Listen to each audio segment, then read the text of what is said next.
ये सखी ससुरे सैलू का हाल चाल हो। अरे का बताइए सखी, सुनबू हमारे ससुरे खाल ने तो माई रे माई एकदम कपारे फाद धै लेबू। का भैल हो सुनावा सुना सुनावा।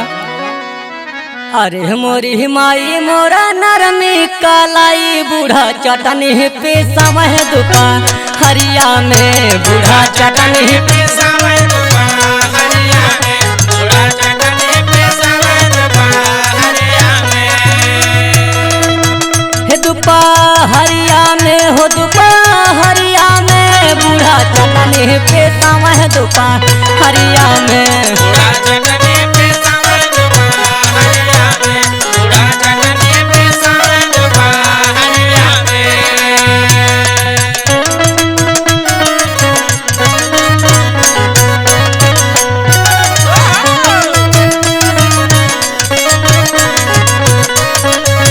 बाबा काये सुनील भैया का हाल है। जय हिंद भैया जवाब ना हो। अरे दाली बनौली भात बनौली परवर कई तरकारी।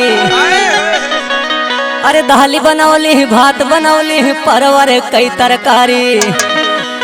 अरे मुर्गा मार के मीट बनौली अरे खाई गईल बिलारी।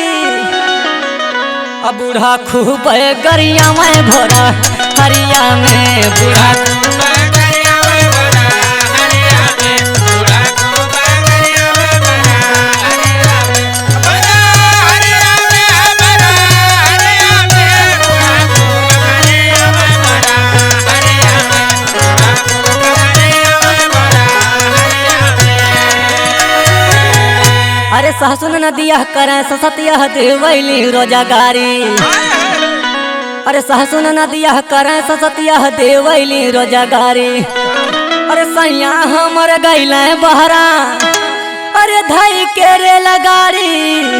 तया गे लगो सखी पिया के नो करिया में आग लगे सखी पिया के नो करिया में आग लगे सखी पिया के नो करिया में।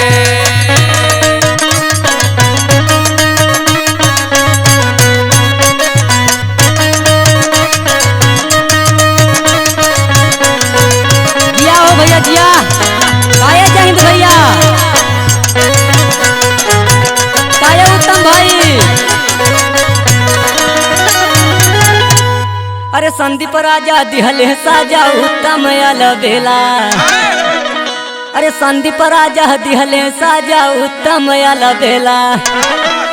अरे बुढ़ऊ हमर हमारे साखे अरे रामदेव कई चेला।